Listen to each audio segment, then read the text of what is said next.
thank you all for coming. Thank you, Penny, for joining. Thank you. So I'm Kirby. I go by Kirby, my last name. I am one of our partner growth and strategy directors. So Lindsay, who Scott mentioned earlier, is my counterpart. Our role is to work with our current customers and talk about partner strategy, growth strategies within the indirect channel motion and all that. And so I've worked with Penny and the team at GP for a couple years now. And I love their story of how they just re-implemented their partner portal about roughly 2 years ago, kind of started. Yeah. Yeah. So anyway, I asked Penny. We talked about this not too long ago in a master class. And so this is kind of round two. We're going about a year later now, kind of get an update of where we're at. So I really appreciate you coming. Penny, if you don't mind, give a brief introduction to you and maybe GP for everyone listening. Yeah, absolutely. So primarily, my history is in the IT reseller channel. So working with tier one partners like Microsoft and HP, building their programs around, their revenue programs, enablement, and just general partner marketing, which is the department I'm in. GP, as mentioned, so we're an employer of record, which allows us to hire and manage benefits, taxes, and all compliance issues for any employees that our clients are bringing on board in another country where they don't have an entity. So we provide those services for over 180 countries today. And just last month, we launched, we announced, since we're all talking about AI a little bit here, we announced our GP GIA, which is the world's first HR compliance advisor that will really help companies all across the United States and all 50 states, as well as currently 50 countries, be able to ask questions about benefits, compliance, legal hiring, and all that sorts of good stuff in the HR space. So really exciting announcement just last month. That's awesome. Especially, I would assume, since the pandemic, you have skyrocketed tons of expansion out in the world now. Oh, absolutely. Not only that, but the industry we're in, it was very new to me. Like I said, I come from, the Microsoft and the HP, and now I'm in the HR tech space. So we're about 12 years old. We introduced and created the industry of EOR. And the pandemic, certainly with remote work and people sort of picking up and moving everywhere, the industry itself of EOR has really grown and expanded. So it's an exciting place to be. Yeah, no, that's awesome. I can't tell you how many times I'm like, hey, I'm going to be in Boston. Can I come see you? And then people are like, oh, now I'm in London. Your own Kristen, for example. Yes, we have people moving all over the place. That's great. Very good. Well, let's get into it. So give me just a little bit of background. What spurred kind of this decision to relaunch the portal? What were you doing before? Kind of just set us up a little bit. Yeah, so when I started at GP, there was a portal in place. It was in Partners portal, of course. But it wasn't really being used at all. So when I say that we created an industry 12 years ago, our partner program started about 5 to 7 years ago in a space that was not typically a partner industry. Yeah. So signing on partners, and we have a referral-based program, and then creating a portal because that's what you do when you have a partner program. It really sort of fell flat. It was the launch. It was go and put your referrals or register your deals, as we call it, into the portal, and we'll see you later. And so we had some new strategies. It was the year 2022. We started talking about this project. And we knew that we needed something in place to manage our long-tail partners. We had some real key pillars of our partner program and initiatives in place. And that's when I started Googling, how do you build a partner portal? Or what do you need to build a partner portal? Because all the experience I had was with those partners like Microsoft, HP, Dell. And all I really knew was what I didn't like about working in a partner portal. And of course, not realizing how difficult it is to build the things that people do like. You tend to get the criticism more than you get the praise of a portal. And then that really led us to working, you and I working together. You came out to Boston in, I think, May of 2022. And that's where we really started to build the roadmap of what we needed for our partner ecosystem. And what we're going to talk about today, which is the really 7 best practices we learned along the way. Nice, thank you. So let's start with internally, because I know anytime you launch this sort of project, you probably had a ton of different stakeholders that all wanted different things. How did you start to gather that feedback and align kind of the expectations to get that initial scope? Yeah, absolutely. And Jane, I see you left me this nice little clicker here. So I'm a visual it helps me to stay on track, even though I can't see anything. It will help everybody else. So like I mentioned, we had a couple of strategic initiatives that were really in place going into really the year 2022 that we were in and going into 2023. And that was one of our pillars was to automate our partner life cycle. I had shared in one of our group sessions that, when our partner program was just starting, it was sort of a land grab. It was a new space, there was new partners, it was a relatively new industry. And so we really wanted to build up our partners. And then we got to the point where we have so many partners, we need to now automate some of the activities that we have in place. And the portal was really the go-to, let's get our silver partners in here. And that's where we started to create the initial scope.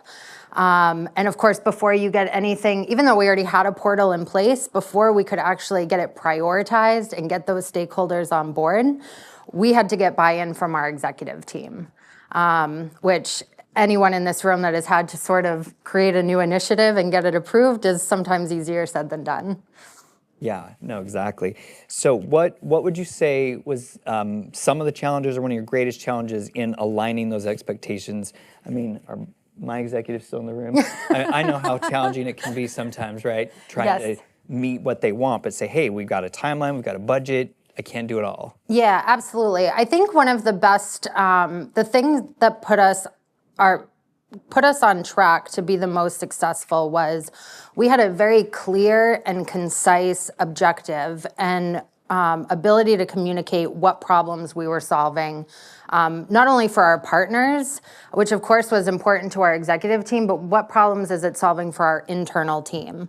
Partner teams, even when they're a huge part or portion of your business, they're often not really large at the same time. So we had different partner managers that had, I think even I was doing an evaluation a couple weeks ago, we had one partner manager that had 90 silver partners. Like, it's impossible to manage 90 silver partners or even identify who your performing partners are. So what we did in our initial review to our executive team, and of course it says here on the slide, like we had 5 minutes in an executive team meeting to do our pitch. And so what we did was we actually, initially when we started talking about this project was we're just gonna reskin the portal. We had all of our old branding on there. We're just gonna reskin it. And then once we got into it, we said, not only is this a reskin, we need some new functionality. So what we did, because visuals are really important, is we created, I don't know if it's a known term, like marketecture. Like we, in PowerPoint, built what the portal was going to look like just based on this sort of redesign. So that really helped at first, because it's like, here's what it looks like today, here's what it's gonna look like tomorrow. And they're like, oh, okay, get it. Yes, that looks much better, wonderful. Now what's it going to do? And so what we did is we, similar to Scott's presentation, he had his like calculations. We said, what problem are we solving? And that was, we are going to offload the referral management, constant updates, deal registration for our silver partners, which at the time, I think what our license was like for 500 partners, and we were almost capped out at launch at 500.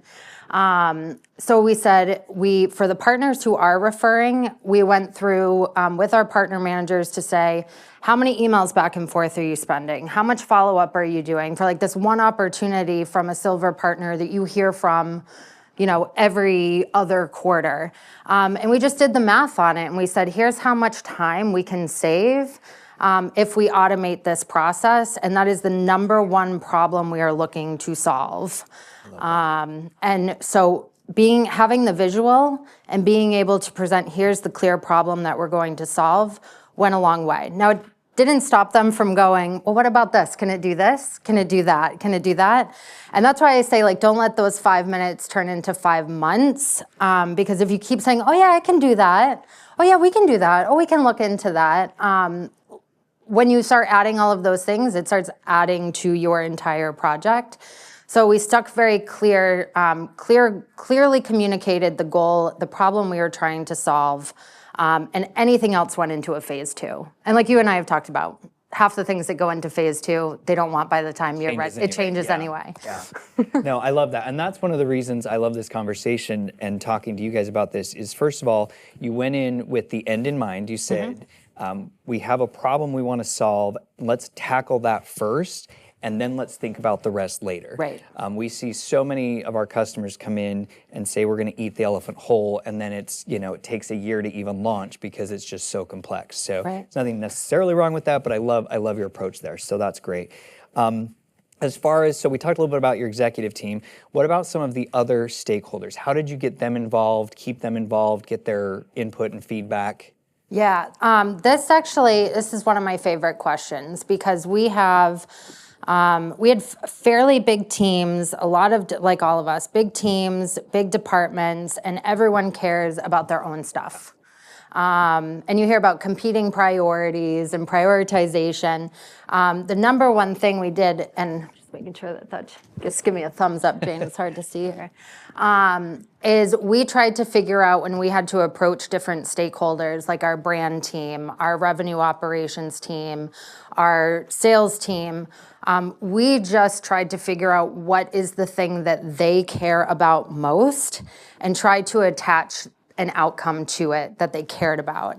So not to say we had different outcomes or different reasons for each org, but a prime example of this was our brand team right around the time we were looking to launch. I don't know if you remember this, but we were originally going to launch in November. And then we found out that our entire company was going through a rebrand and a rename at the same time. And we had our partner portal launch ahead of the rebrand, which did not make any sense. So what we really did in that case is went to our brand team and said, hey, this is what we're looking to do. We want to roll this as a complimentary experience for our partners, introduce the brand.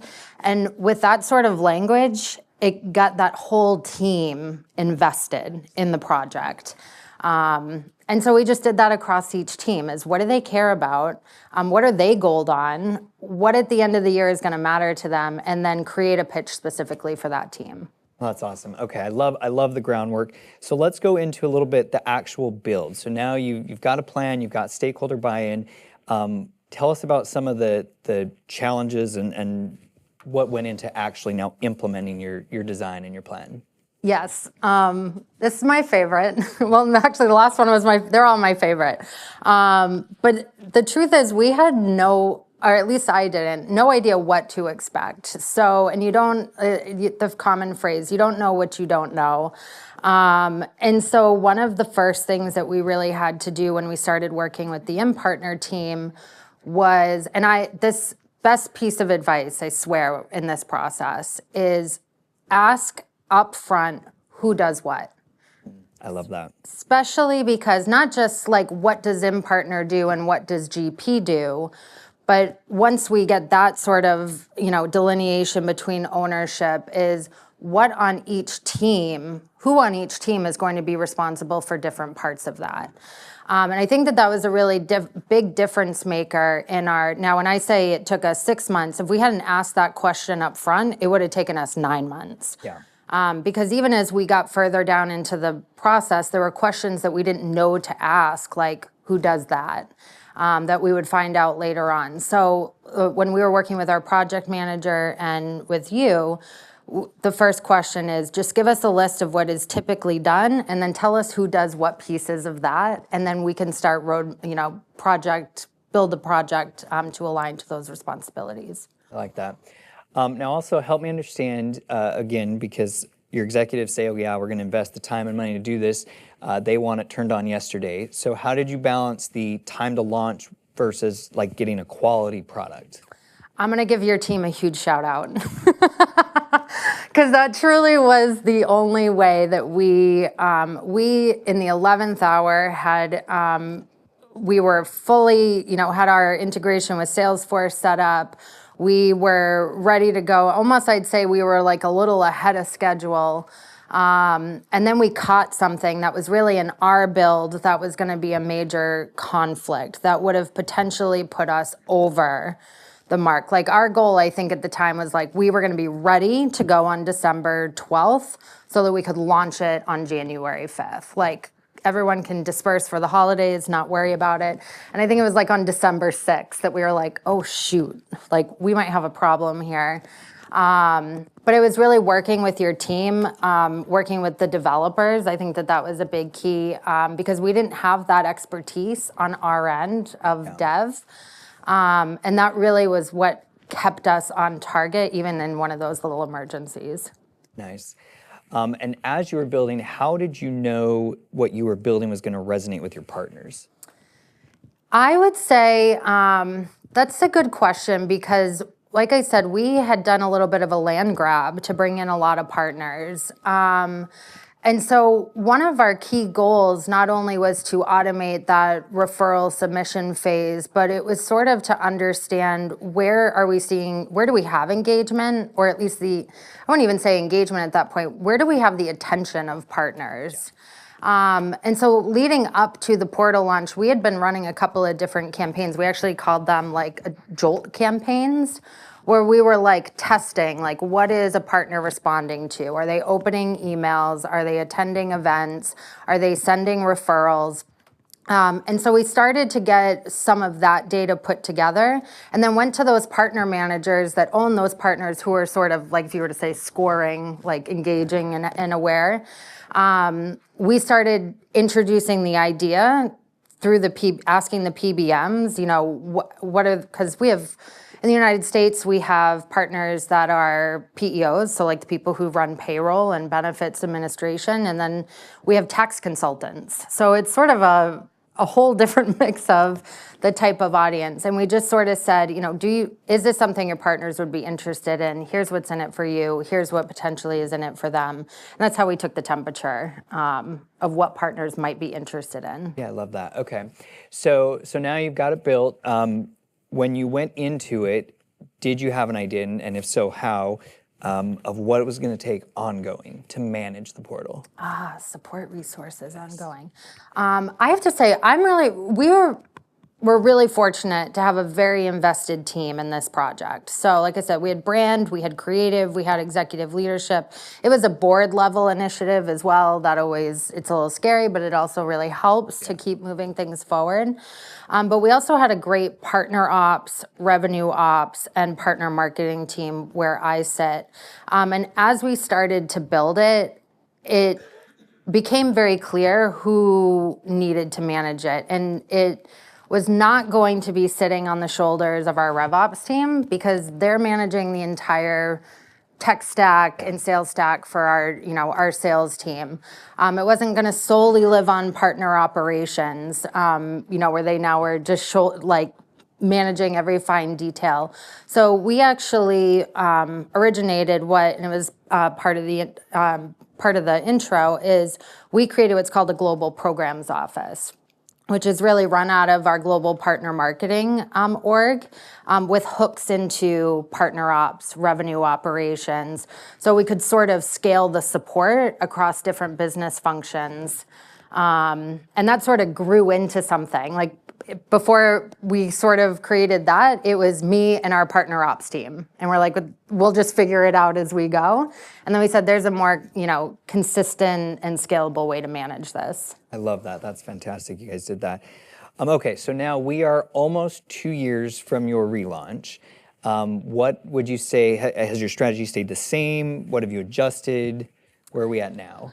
I'd say the strategy has sort of stayed the same. It's running out of our global programs office, but I'd say the benefit is we are adding more resources. And with the way that we're adding more resources is by adding more programs into the portal itself. So we've found, and I think that might be the next section we talk about, but the more programs we add for partners to opt into, the more resourcing we're getting to support, I don't want to even say support the portal, to support the partner ecosystem, to support the program.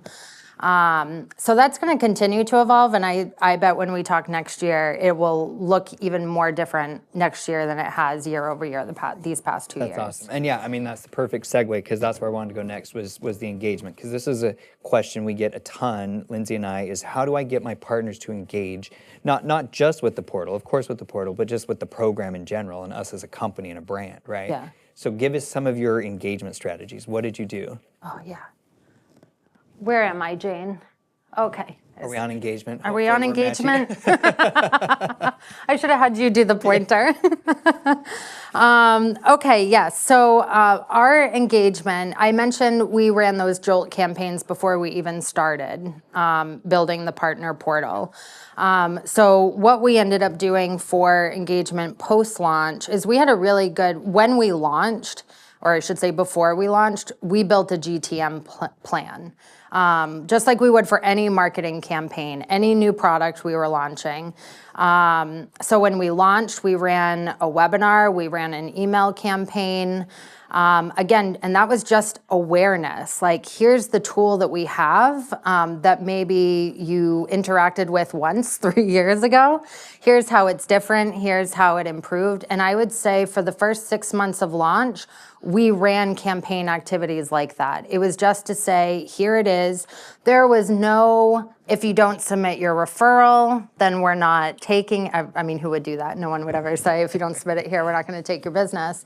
But we were very strategic in saying, here are the activities that we want to deliver in the portal. We set a quarterly plan to say, here's the events, here's the email campaign, and then I think you might be asking me a question about metrics and all that. We started to say, here's how many partners we'd like to see have their first login within X number of days. Here's how many partners we'd like to see submitting their referrals. And that was sort of our initial, here's our initial engagement plan. And you track that quarterly? Quarterly. And did you make some shifts based on those numbers? Oh, yes. That's awesome. We did. I love that. Because it's never, and I think back to, when we were Google, like if you were to Google, like what's good engagement in a portal look like? Where do we even set these metrics? If we're putting 500 partners in the portal, how many should we expect to log in? Right. In the first quarter. And I will say this, like this, one thing that we implemented as a best practice was to not overshoot it. Like, be conservative. This is something new. It's all new partner types. Law firms aren't used to logging into a portal to give a referral. Like, it's a little bit of right. It's a little bit of a foreign concept to a lot of partners. So, we started, and I can still see the slide in my head. It would actually have been a really good visual. Is like Q1 was we'd like to see 10% of our partners have at least one representative login for the first time. The second quarter, we'd like to see X% more. And so we just built on it every quarter. And if we were really missing the mark, we tried not to look at it as oh, we failed at this. It was, that's just not where our partners are yet. They're not at that level. Yeah, we had to adjust our expectation. We say it all the time, meet partners where they're at. And go from there. And so some of those goals, I'm curious always, because we talk a lot in the portal world, we get stuck in like, oh, how many logins, how many assets downloaded. How did you use, because obviously at the end of the day, we're all here to drive more business. So were you able to take those KPIs and map them to some revenue goals somehow? Oh, yeah. I mean, I would say that we did, just looking at deal registration or referral submission, our silver partners as a group were our number 2 partner, which is not uncommon. Like if you break them all into pieces, they don't perform very well. But if you put them all together, they were our second highest performing partner. So the number 1 goal that we really had in place for that is to not lose any of that. Like with the transition to a portal, with asking them to log in, with them submitting referrals, we didn't want to create a disruption in their world that would make them go, I can just send an email to one of their competitors. So we monitored that very closely, and our goal was to make sure that we were seeing more and not see a dip from those partners. And that was priority number one in our first launch. Yeah, that's great. And you launched, correct me if I'm wrong, mostly to your silver partners to start, right? Correct. You started with more of your long tail, Yep. and then you've now expanded that? Yes. Tell me a little bit about that. Yes. So this is, and are we in another section? I think so. Okay. It's always fun. Don't we always have fun? So this is where, and back to the quarterly goals we had in place, I remember Q4 of last year, that was going to be the quarter that we brought our silver and gold, our gold and platinum partners in. But we didn't know what and how and what, like, if there was going to be any sort of big boom. We just knew we want to get them in by the end of last year. And we had grassrooted some of those conversations where we would introduce the concept to one of our platinum partners of a portal, and they'd be like, oh, I'm interested in it. And then you go and you have the discussion and they're like, oh, wait, we have like 1,000 salespeople. I don't want them logging in and out of your portal. So we're like, okay. So we're clearly referral management and submitting referrals and deal reg was not going to be appealing to those larger partners with those very large sales teams. So what we really had to identify, which was what are our partners asking us for in that space? Not uncommon, every single one of them was asking for leads. Every single one of them was asking to be featured on our website, which we didn't have any partner logos on our website. So this year, we launched back in February our partner showcase, which is driven from your marketplace tool, where we extended the opportunity to our gold and platinum partners only to create a listing to be featured on gp.com where they could receive marketing qualified leads through that listing. And they manage it and they own it. Boom. Everyone wanted a listing. Everybody wanted access to the portal. And we were like, okay, we've got something here. And then it was the beginning of this quarter. We fulfilled, I would say, I want to say a commitment to our partners, but we met their need and their ask of, we want your leads, and we launched our reverse referral program. Again, using custom objects and all those different things, we, I think successfully on October 7th, launched our formal program to deliver referrals back to the partner. Now, not leads.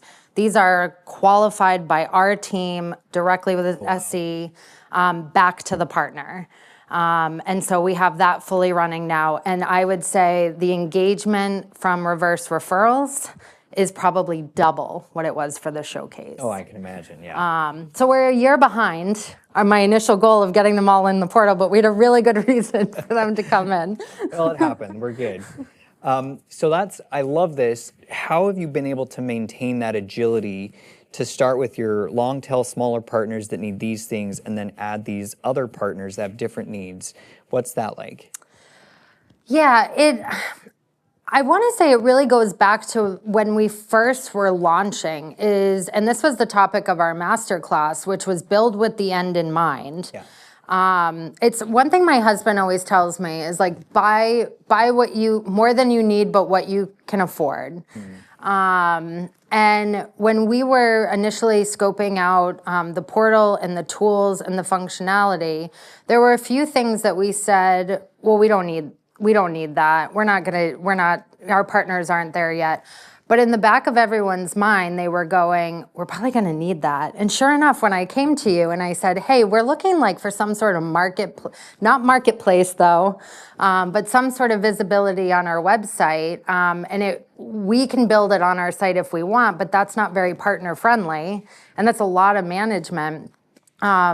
We were able to go right into the marketplace tool and build that. And same thing with reverse referrals. So we were able to be so agile because 2 years ago when we were looking at packages, we said we might not need it today, but we're going to probably need it in a year or 2 years.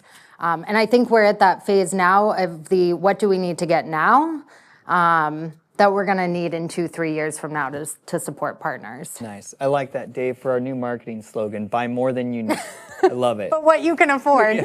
No, leave that part out. Well, that's great. So were there other programs that were really well adopted by some of your partners and got some excitement, or was it mostly the reverse leads? It was mostly those two programs, but the benefit that I don't think anyone probably but me and my counterparts in partner operations where we saw an opportunity was once we had these programs that were very interesting to partners.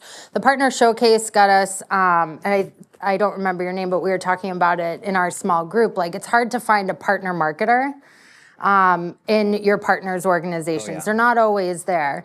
But the showcase got us an entrance to the marketing teams and the partner marketing teams that made those teams go, oh, what are these other things you have here? Oh, you can co-brand things. Oh, you can download stuff. Oh, you have campaigns in a box. Like, oh, your brand guidelines are right here. I didn't know I could find all that. So we opened the door to a marketing audience through the showcase program. And then the reverse referral program opened up doors to our gold and platinum partners for them to say, oh, I didn't know you could submit a referral through the portal. And you're like, oh, you didn't? Oh, that's what we've been saying for a year. That's so funny.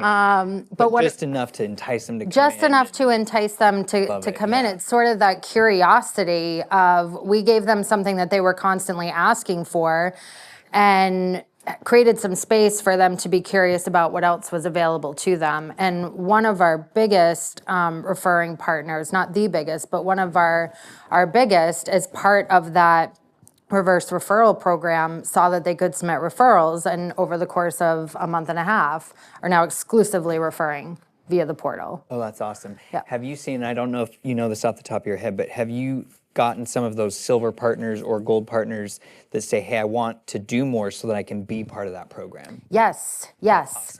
Awesome. And that was, so when we first launched the showcase, it was, it was exclusive to a handful of partners to get us going. Yeah. And that created a lot of curiosity from silver partners, where we could say, oh, because we had a couple of silver partners in different, APAC's a whole different region. So we had a couple of silver partners in APAC that were on the showcase. So that got a lot of people curious. And then once we launched it, about every October now, we do like a program update. And reverse referrals and the partner showcase are listed as tiered benefits. And now it's on a benefits chart, and we have had, I'd say, more silver partners in the past couple of months go, oh, how do I get there? Like, we made it very, very tangible for them, that it's not just, oh, if we ask you, you can be here. It's, here's how you move up through the program and you can progress and get these different benefits. I love that. I mean, it's similar to what Scott talked about earlier. So I love that a lot.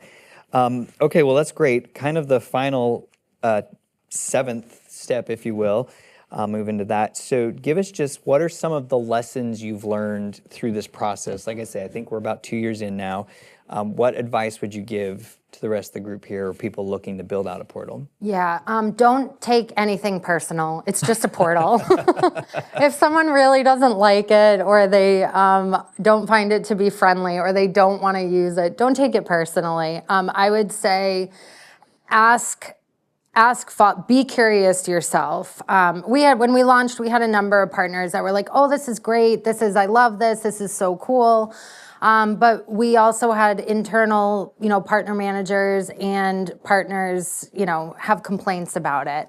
Every complaint, even though it's tough to hear when you work on something for so long, is an opportunity to make it a little bit better of a user experience for another partner. So that was probably one of the biggest learnings, is like, there's going to be a rush of feedback, and just take it and use it. It's not an attack on your department or your team. I love that. And then I think the other thing was really making sure, staying really aligned with our partner sales team. So like I said, I'm in global partner marketing. I work with our partner ops team. I work with our partner sales team. And one of the biggest challenges that I often see is, like, a partner manager will say their partner doesn't want to do something without ever asking their partner if they want to do something. It's sort of like they don't want to create an undue roadblock or if I tell them about that we have a portal, maybe they won't, maybe they'll think it's something they don't want to do. And then I don't think partners hate change. I think partner business managers or CAMs or PAMs or whatever we call them, I think they are often afraid to introduce change to a partner. And so what we learn from that is give every partner manager the tools to introduce. Take some of the introducing load off of them. So one of the workflows we built was when a partner has opportunities in their referral management dashboard and it didn't get submitted through the portal, we send an email to that contact saying, hey, you can now check the status of your referral in the portal. Nice. Just not saying, hey, next time you have one, submit it here, but here's where you can find that information. Instead of the partner manager having to take that referral via email and reply and say, oh, can you go put this in the portal? Or, oh, hey, I'll put it in for you this time, but next time, could you? So we sort of took that off of them and then allowed them to just talk about the good things with their partner. And then when the partner was interested, they became really engaged in getting the partner onboarded. I like that a lot. So with all these changes, all the things you're constantly adding, how do you keep your partners, especially if the partner managers are like tentative, how do you keep your partners up to date on the new things? Yeah, we have, I would say it was probably in May of this year. We were doing a lot of different things last year with the launch, and a lot of it was very manual, very, metric oriented in terms of the goals we set for logging in and all of that. This year we took a different approach, and as part of our global program office, we built quarterly campaigns, and we have a framework called our Ignite framework. So it's an established set of activities. We run a partner demo day, we do a partner portal lunch and learn, we launch a new journey, we have a partner newsletter, and consistently through those activities every single quarter, we're communicating what's new in the portal, what's new in the program, and it's not relevant to every single contact at a partner, but it's getting that awareness and that visibility out there, and it's allowed us to really scale it a lot easier than we were last year. So mostly everything is automated, same type of program, and now we get to do the creative fun stuff of what do we want the content to look like and what do we want to say about it. I love that. I love Partner Portal Demo Day. I love that. That's a great idea. Any other last thoughts for the group or any other advice you'd share? I mean, this has been great, so we'll take questions here in a minute. I think the biggest takeaway that I've had over the past couple of years, especially making the shift from the IT reseller space to referral, HR, industry space, is partner types can be very different, but at the core of it, it's what we all want. Like, I want there to be something there for me. Whether it's a spiff when I submit a referral, whether it's an extra percentage on my rev share, whether it's a thought leadership webinar. And every single time we do something, we always have to balance why we want the partner to do something against why would the partner want to do this. And we have different partners pop in and out of things. And I think that you have to take popping in and out as what are the things that they're most interested in? And don't worry about feeding them all different types of things. Just use the data that they're giving you or the engagement that they're giving you and build on that for the next one. Awesome. Well, thank you so much, Penny.